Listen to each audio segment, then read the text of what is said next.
Okay, good afternoon or good morning, depending on your time zone, everyone. This is our vernal equinox edition of the VLab Forum, and we're coming live from the VLab Forum studios here in beautiful downtown Silver Spring, Maryland, in the shadow of the giant acorn. I'm joined, this is SteveSmith, VLab Director, and I'm joined with by John Chattel, who is our production manager for the VLab Forum. He will be managing the GoToMeeting as well, including the part where you can raise your hand to ask questions during the Q&A session. Per usual, our format is 30 minutes of content, followed by another 30 minutes of question and answer. A reminder that these sessions are recorded and will be uploaded to the VLab Forum site immediately after the conclusion of this session. Also a reminder, the purpose of the VLab Forum is to share ideas, projects about new things coming down the pike from research and development into operations within NOAA, especially within the National Weather Service. And today, I'm going to be giving us one of our periodic updates on the VLab itself, which those of you may know that the goal of the VLab is to manage innovation, to streamline the so-called operations to research path, and to accelerate R2O within NOAA. So the VLab itself is sort of its reason for being is transition operations, and so it's important that from time to time we take stock of how the VLab itself is doing in carrying out that mission. So the last time that we did this was about 2 years ago in 2015, so 2 years later. We're going to look at things since then. I want to acknowledge that the VLab is maintained and developed by a team of people. We have the VLab support team who work to answer your calls and emails during business hours to help you when you're stuck or need a consultation about how to find a particular solution.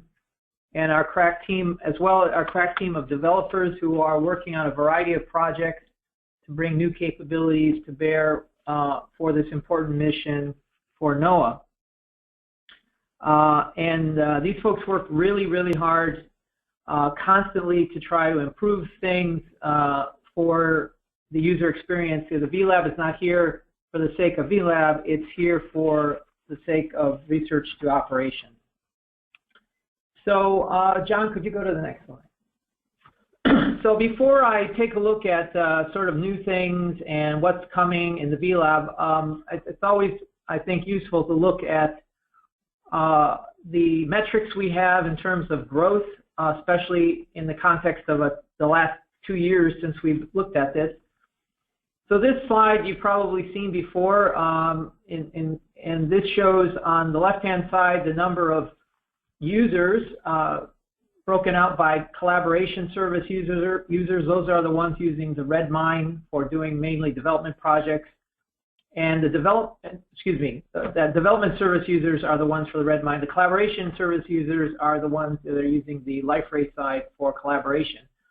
And you can see the growth since January 2015 has been impressive, particularly with the collaboration services, where we've gone from about 1,500 to over 4,000 users who are in there using the communities to share information, exchange ideas, and provide various types of interactions in a collaborative setting, web setting.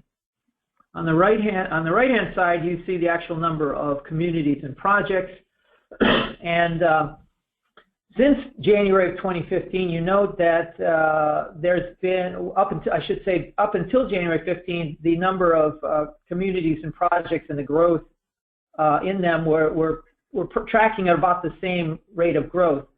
But along about January 2015 and until today, the number of red mine projects has increased dramatically relative to the number of communities, which is a testament to the utility of the red mine projects for managing software code and various other aspects of project management. I remind everyone that the communities can take various forms. They can be completely open communities that anyone who's in NOAA can join. There are restricted communities which people can join by request, and then there are private communities which are only private members only. The projects are private by nature with a few exceptions, and the projects are where they're actually a group of people who are, by and large, doing some sort of development. Most of the time it's software development.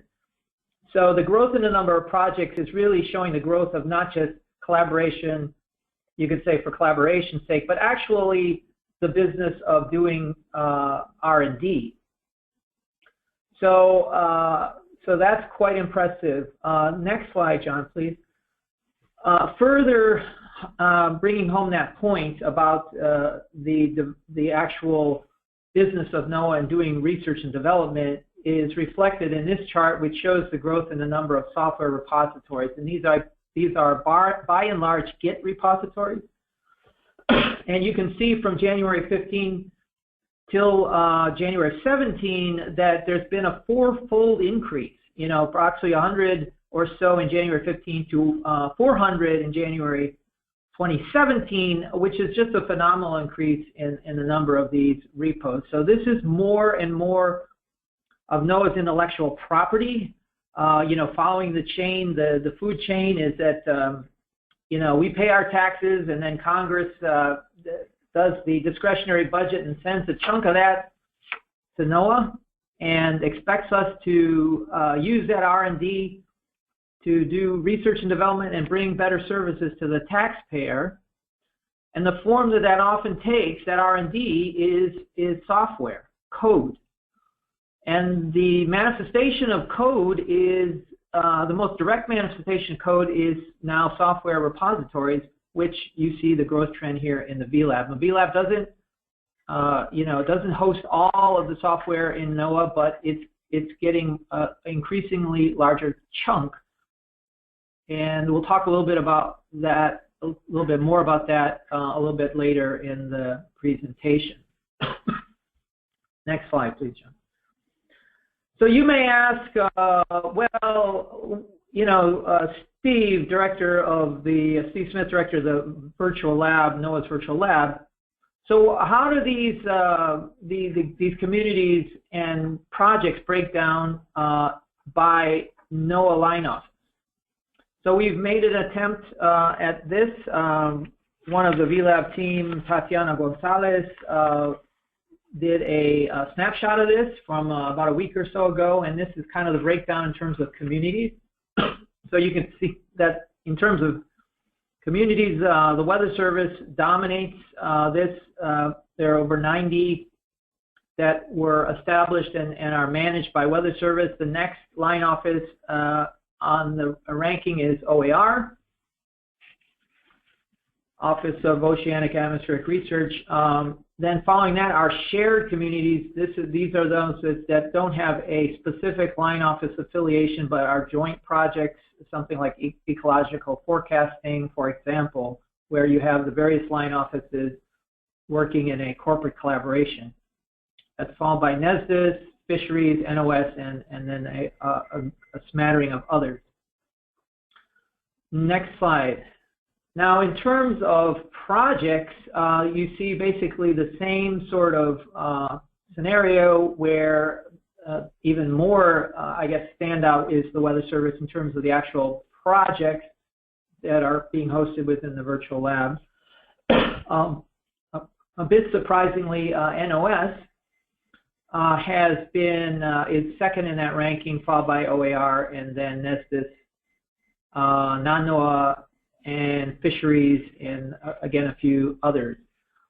So you may or may not know that there is a virtual lab improvement team that works to provide sort of nonpartisan guidance to the VLab management on priorities. On this virtual lab improvement team, we have representation from all the NOAA line offices, and through that vehicle, we're expanding the use of VLab to, gradually to other parts of the agency.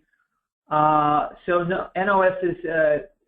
has notably this particular year or past year, NOS has begun using the projects more and more, and so we expect these trends to, we expect a growth in the non-Weather Service line offices with time. So it'll be interesting to track this as we move forward to see if the sort of ranking becomes a little less severe. But Weather Service established the virtual lab, so it's not surprising that we're the biggest users. Next slide, John, please. So those of you in the National Weather Service are probably interested in this slide. So here we're looking at the projects, the Weather Service project specifically, but broken down by organization, or sometimes called FMCs. I think that's Federal Management Code or something like that.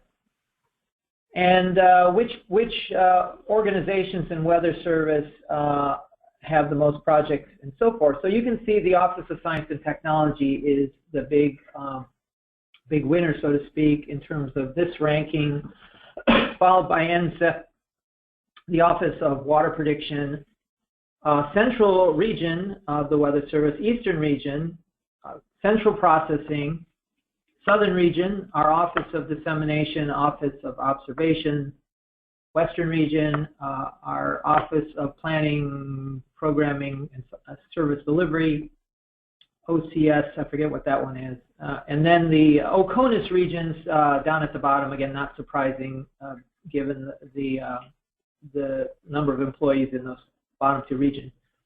So this is makes sort of sense.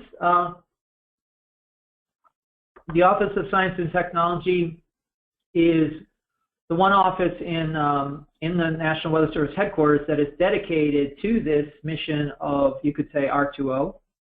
And so it's not surprising that the projects under its auspices are dominant in the VLab, and also the fact that the VLab itself being run by the Meteorological Development Lab, which is part of that office, that they should be at the top.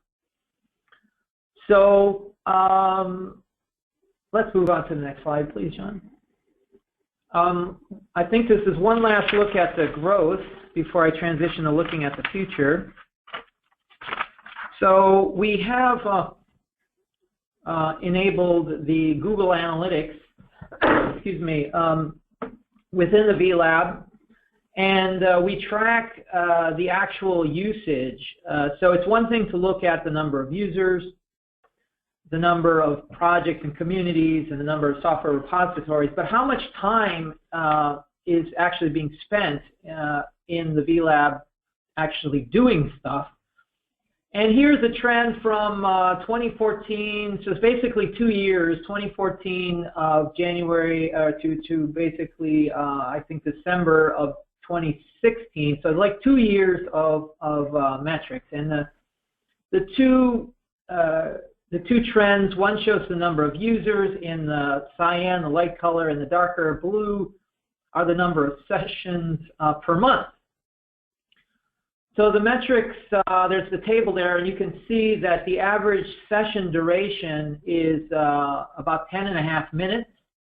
And by the way, this trend is for the development services. So this is the amount of time and usage for the Redmine site.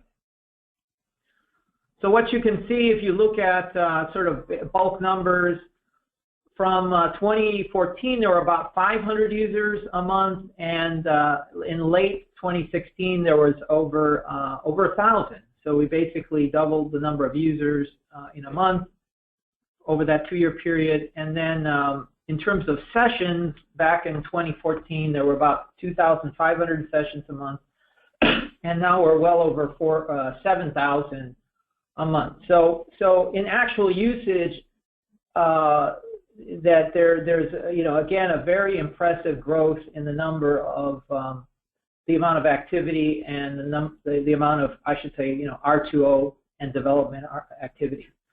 And if you do a rough back of the envelope calculation, there's in this 2-year period that equates roughly to about 27,000 staff hours where people are managing code, developing code, in some cases testing code within the virtual lab.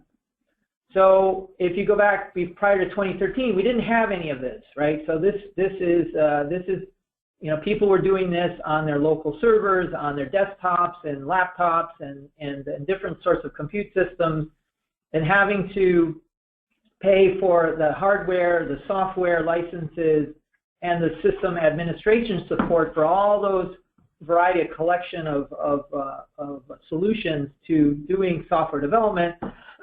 And now they don't have to pay for those hardware systems and software systems and system administration support. They can just go to the VLab and do the same sorts of things. They can go, and not only can they do that from their office, they can do it from their home while they're teleworking. They can do it from a Starbucks if they have a Wi-Fi connection. So this is a big evidence of a very, the enabling aspect of the VLab over time to streamline and bring great efficiencies to the agency's R2O mission, which, after all, is one of its most critical missions. Next slide, John, please. Just to give you a sort of a snapshot flavor of the different types of communities that we have in the VLab. This slide is an example. It's an extremely eclectic mix. You can just see from looking at it, we have the Weather Service Office of the Chief Learning Officer training community. We have NCEP EMC community. We have FACET's, a very important project. We have National Blend of Models. We have the Near Storm Environment Awareness Project. This is a very interesting one in that it was started by one of the Weather Service's science operation officers and is made up of different field folks working in a collaborative environment from different regions, not just from a specific region, but all over the National Weather Service, CONUS. And that particular project also has a Redmine project where they're managing and developing code. You have another example, the Central Region Sioux community. I know Dave Myrick is working on developing a national Sioux community as well, so it's in the planning stage. We have the National Water Model, a probabilistic snow experiment, a Google Analytics community where people want to learn more about Google Analytics and the application of it to various problems. You can join that community. And all these communities come with the usual set of web enabling tools like blogs and wiki pages where corporate knowledge can be stored and maintained in a redundant fashion. Everything in the VLab is backed up multiple ways, and soon will be have a hot failover in Boulder. It's hosted, I remind you, in the IDP facility in College Park, but that is being mirrored, or will soon be mirrored in the Boulder facility. But you can go to the VLab yourself, and when on the landing page, you can take a look at the all available communities, and you can explore that on your own. Next slide, John. In terms of projects, we have some very familiar projects. The AWIPS, National Blend of Models, Impacts Catalog, IMWS, IRIS, the HasCollect Extended. We have the HiWIP. Apologize for all these acronyms which are undefined, but you know how it is. PSurge, NWS Chat, U.S. Meteorological Information Exchange Model, NOS Forecast Modeling Systems for Lakes Michigan and Huron. And remember, these types of things, these are generally private, and they often host software that is the underpinning of the actual development that's taking place under these different projects. Next slide, please. All right, transitioning to the sort of last part of this talk, I want to provide a framework for thinking about VLab capability enhancement and give you some insight in how we approach the actual development that we do in the VLab And so the metaphor I'm using is sort of the boulders, rocks, and pebbles. So the boulders, these are the enhancements that are big. They take a longer time. They take more resources, and they are, we're talking about multi-months, sometimes multi-years to establish. So we have a number of these that we have done in the past. An example of that is the AWIP software development. That took over a year, close to 2 years, but we moved all the AWIP software development and code management from different servers, working with the prime contractor for AWIPs. We moved all those into Git repositories within the VLab with the assistance of the prime contractor. So all AWIP software development is now managed and tested through the VLab. So that's an example of a boulder type of project. The rocks are sort of the next level down. These take less of an effort, but still a substantial amount of work, bringing customized portals or portlets to the VLab, customized solutions to meet specific needs of a given critical project or groups of projects. And then finally, in the pebbles category, these are smallish, you could say, things where we provide enhancements to the way the VLab operates that may affect many users. They tend to be lighter to do, designed to provide better, use and feel for the VLab, enhancements to the look and feel, to the landing page, to fixing little bugs, annoyance bugs, you could call them, that our users bring to our attention. So we're working on all three of these simultaneously, week in, week out, month in, month out, year in, year out. We can't focus solely on the bug fixes and the small things, and we can't devote all our attention to the next great giant boulders. We have to address all of these to sort of meet needs, and it's a balancing act, literally, among our resources to try to address all of these. I will mention that this construct is sort of looking at level of effort at some degree. It doesn't necessarily translate into impact in terms of the changes or benefits brought to the users in a sense. Now, when normally the boulder kind of projects do affect a large number of users and hopefully make for big efficiency gains, but sometimes a small change in the pebble category can actually bring about great improvements that benefit everyone. So it's just to say that the level of effort does not always translate to the bang for the buck. Let's put it that way. Next slide, John. So here's some examples of some new or very new types of these enhancements. So under the boulder category, on Friday we will have rolled out the VLab incarnation of the AWIP software collaboration portal. This was a system that was stood up to manage the code for the AWIP's local applications.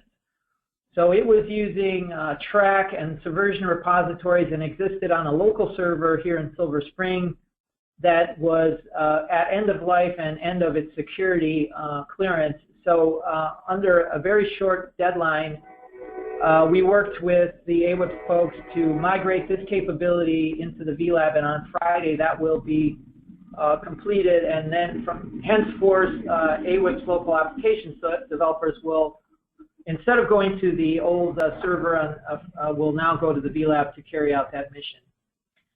The project's registry is a database essentially, but a very important database that is designed to handle a collection and provide an interface where NOAA project owners can register their projects and comply with a NOAA administrative order, and now in the case of Weather Service, a directive, which allows us to categorize and identify all projects by their readiness level in order to track progress and look at our metrics with regards to R2O. The single sign-on.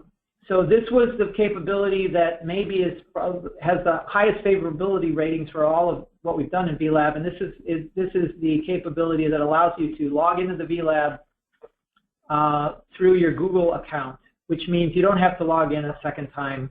Initially, we had a separate login, but Ken Sparrow and Jason Burks have, over the course of a number of months, worked first to enable this in the LifeRay and subsequently in the Redmine sites as well. So that's a tremendous efficiency. The annoyance of having to log into a second system or third system or fourth system is enough that it discourages people from using it. And the more you only have to look at in your your sort of suitcase of passwords, etc., for the various systems that you have to deal with on a day-to-day basis to just love any kind of system that allows you to pass through with the Google credentials or LDAP credentials through the Google. Recently, our staff, Ken Sparrow and Jason, also implemented Elasticsearch capability, which is a open source technology that allows for, among other things, very fast searching. So a couple months ago when this was rolled out, you might have noticed a quantum leap in the speed, and when you did any types of searches within the VLab, you saw a vast improvement on the performance of the search. There are a number of other technologies that we can leverage within the Elasticsearch for other things, and we're looking at those. So this was a bolder thing and a fundamental enhancement to the VLab. The last one under that list is the AWIPS integrated reference, and this was a project that was started by Jason Burks when he was working for NASA. It was actually funded by Nested.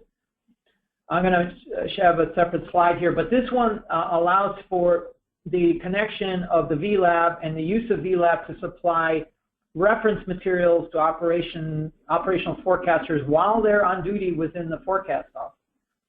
So it uses the VLab as sort of a repository for web-based training, and it makes the connection between VLab and day-to-day operations and serving up this material so that forecasters have it at their fingertips. In the rocks category, we have the Ideas Marketplace, which was recently rolled out into production. This was the brainchild of Ken Johnson and Eastern Region, and they're taking the lead in testing it out in Eastern Region, but it's available to all. It allows people to share ideas at the nascent stage and sort of the beginning of the R2O, when you're just brainstorming and looking for for feedback on what you're proposing. The pseudo dashboard was put in place to enable Dave Myrick and the pseudo community to keep track of projects that are being funded, actual real dollars on the table there, and to see where those are going. The OST one-stop, I'll show that in a minute. That is an example, a use case where the Office of Science and Technology Integration put in place basically a web page which allows employees to find information that they're constantly seeking in one place easily and in a very well-organized manner. Requirements management. This is a fairly esoteric thing, but it actually is quite important for actual project management. That's been put into place.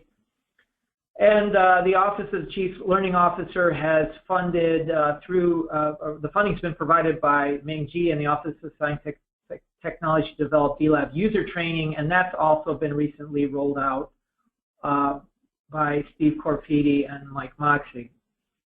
And in the Pebbles category, we have various small enhancements to blog pages, forums, and I tossed in there the What's New feature. If you really want to have a quick, your sort of situational awareness of what's going on in the VLab, you just go to the What's New page. You can subscribe to There's 3 sections to it. There's the news items, there's the new communities and new projects. And every time there's a new project or new community or any new enhancement, if you subscribe to those, you'll receive an email which will tell you what new communities have been added, and that's basically on a daily basis. So that's extremely valuable. Next slide, John. So just looking at touching, this is the AWIPS integrated reference, and what you see there is a screen example of the CAVE interface which forecasters use, and basically they display some sort of image product, and with a right mouse click, I believe, it allows them to access this integrated reference, and then what it does, it searches back in the VLab to find anything that's relevant to that product and then serves it up to the user working in the forecast office.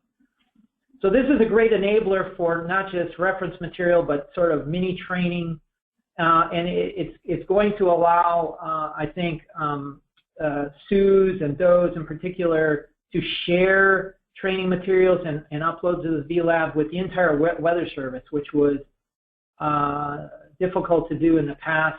So this is, we believe, making the last mile connection between training and operations, because it's literally available in real time to operational forecasters. Next slide, John. So this is the one-stop page I mentioned earlier. It's with the little icon things, grouping stuff organizationally. So it's not rocket science, but surprising enough, sometimes hard to find and often go stale. So employees can find various things that they need to know in one quick and easy manner. And this is this has been proposed to be expanded for the entire weather service, to be used as a model, with some customization available for each organization as they see fit. Next. I wanted to put this one out here. We had actually this group present at a previous VLab forum. This is a really powerful community, the WAVE, the Weather Archive and Visualization Environment. It's a capability that allows you to visualize, archive weather information, and it's just growing like wildfire, pardon the pun for Western region. And so they are attracting new users each day. I think it's like the 3rd largest community now in the VLab. They're standing up a Redmine project as well to manage their software. So it's basically following the path that we had envisioned, where a group of people develop a capability, they come together, they want to share it, they gather a sort of a bandwagon. People go to the VLab to get information, documentation, and even code or instructions. And then they actually manage the software through the VLab, and eventually this will hopefully be transitioned into some operational capability in the future. Next slide, John. So just for a moment, looking to on the horizon stuff with things that we are doing already or are planning to do. So in terms of the boulders, the real big focus is on NCEP's Environmental Modeling Center and the next generation global prediction system. This is the next big model for NOAA, weather prediction model, and the code for that is being developed by in a community approach which involves NOAA scientists and developers and academic and non-NOAA science developers. So it's demanding that we manage the code in a smart and efficient way across that boundary between government firewall and sort of the open internet. So the paradigm that we're looking to implement is to use GitHub.com, which will allow the non-NOAA users to develop code. First, it'll allow NOAA to push code out to the public domain for these non-NOAA developers to work on it. When it's ready and they'll have the latest version, they can then go and do stuff and then update their branches in the GitHub.com, and then we NOAA, when we can then go get those new updates, review them, and then when they're ready, integrate them into our baseline behind the NOAA firewall in VLab. So this is an incredibly enabling function, and it's super, super important because the fundamental basis of this NGGPS project is that it is spanning this boundary between government and non-government, and we get to some of this development, on the cheap, so to speak. But in order for that to happen, you've got to attend to all the details of managing the code. And the Git structure and use of Garrett and Jenkins allows that to happen for the first time ever. And we will basically be able to have sort of like daily synchronization between the pristine code within the government domain and what exists in the github.com. Another big one is, I'll just mention this in a conceptual sense, part of what we're looking at is establishing organizational community framework within the VLab so that every real organization would sort of, within NOAA, well, at least in the Weather Service at first, and actually we're focusing on the Weather Service field structure first, we'll have a sort of out-of-the-box community. This was driven mainly by the AWIPS reference training initially. So each WFO, for example, will have one of these communities, and we're looking to have, through the LDAP capabilities, to sort of automatically register everyone into the VLab through that LDAP capability. So eventually, these real organizations could use that community for whatever they wanted, but at a minimum, they could, in the case of the field, they could have this to upload their training content or reference content to the air. In the rocks category, we are working to port the cards database to VLab. That's a fairly substantial effort, but one that will hopefully bring efficiencies to that. The cards is the requirements validation process for the Weather Service. We're going to be installing LifeRay 7.0 later this year. That is got a lot of wonderful new functionality that everyone in the VLab and the collaboration services will be able to use. And we're looking at establishing a sort of advanced metric capability that will leverage the Elasticsearch. And in the small Pebble area, we're getting ready to put on a new VLab theme, which will provide for hopefully better user experience on the landing page, better look and feel. There's a capability to allow you to set your landing page to something else, and whatever you choose. If you don't want to have the main VLab landing page, you could set it to your own community page. Just like you do with your normal browser, whether you're using Chrome or Internet Explorer or Thunderbird, you can set that landing page to whatever you want. We're also looking to implement something we're calling a Community Explorer that provides for a better user experience when sort of exploring the communities that are there. Right now you see this kind of long, unwieldy drop-down list, and it sort of goes pages on, and it's rather user non-friendly. So we're looking at doing something similar to like that one-stop page where you could sort of browse categories and not have to be paging through lists and lists of words and titles. So that's a brief summary of what's on the horizon. It's not complete, it's not conclusive. These are the things that came to my mind, actually. I probably forgot a few. But I think, John, we're ready for questions. Okay.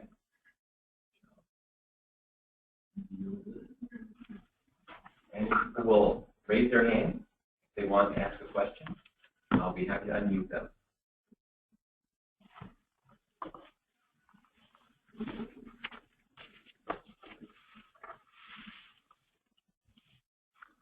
And I'll say while we're waiting,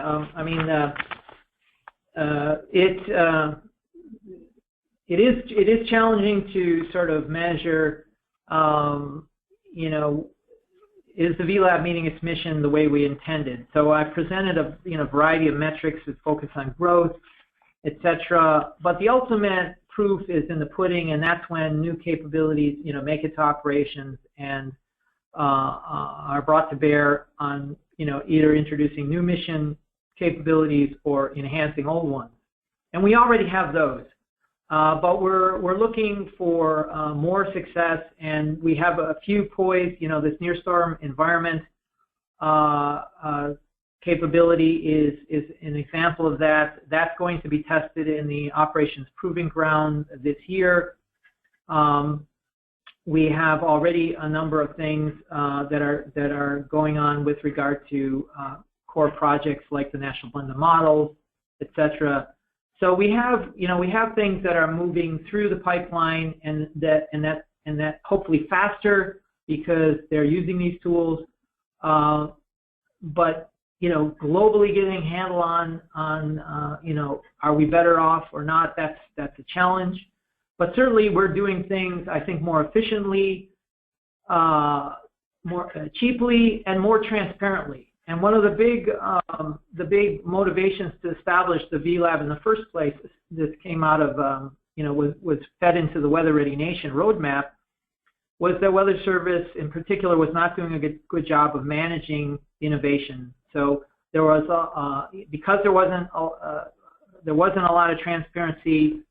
Different parts of Weather Services were doing redundant development in an inefficient manner, and we were rightly criticized for that. So VLab is one attempt to try to improve that situation by providing people, they want to know what's going on in the R2O arena. They can come to VLab, and even if they're not doing development themselves, and they can sort of get an idea of that type of work and seek out collaborators. I see that's Phyllis Gunn on her hand up.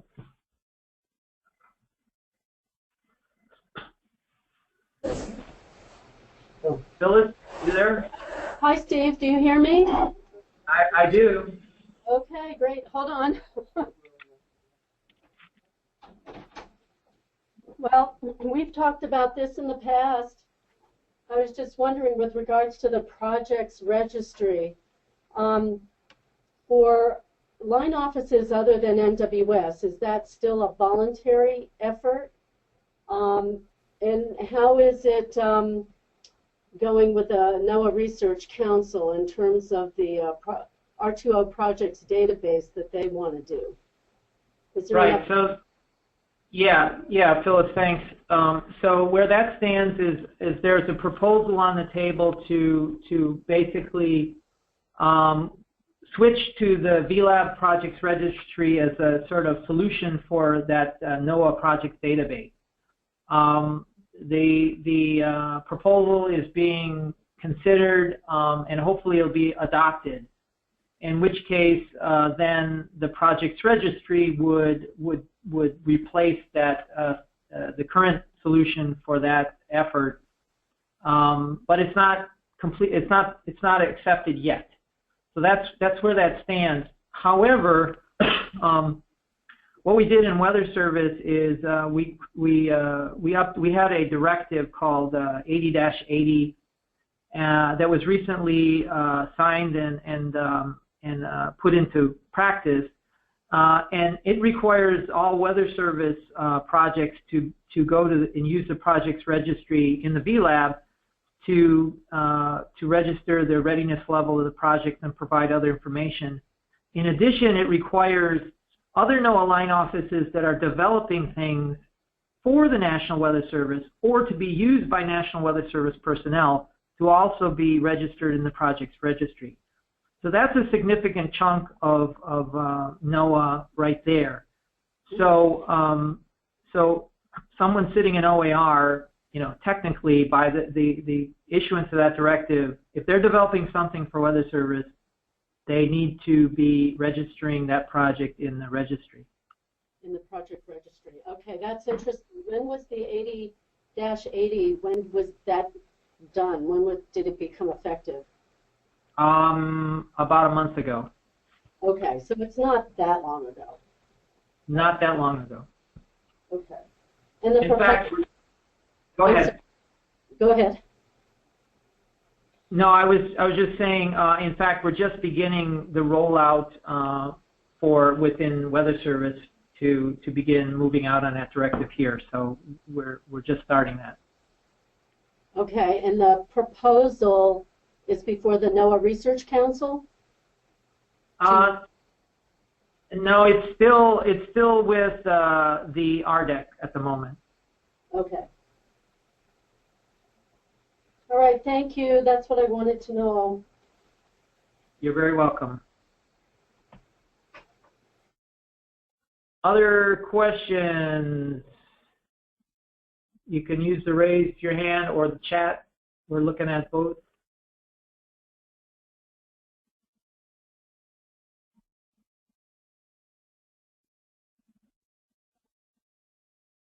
All right. I guess we've either beaten them into submission, or we've just Oh, Phyllis, did you want to follow up? I just wanted to thank you for a very nice presentation. I appreciated all the information you provided. You're very welcome again, Phyllis. Thank you. All righty. Not wanting to waste people's valuable time, we will call this a wrap. And again, if you want to share this with your colleagues, John's gonna stop the recording and upload it to the VLab forum webpage in the next few minutes, and we will see you coming up. And let me just say that our schedule is following. April 19th, we're going to have Dave Hotz, who is the lead of the Near Storm Environment Awareness Project, otherwise known as NCEA, present that on, again, April 19th. May 17th, Mike Pavlonis is going to give a talk on the Prop Severe model. This is another very hot topic in R2O within the Weather Service. June, we're open for the, we got to get the talk for June, but on July 19th, we're going to hear from Chuck Grief on the Forecast Builder project. So a lot of good stuff coming up in the spring and early summer, so keep posted, and we'll see you next time.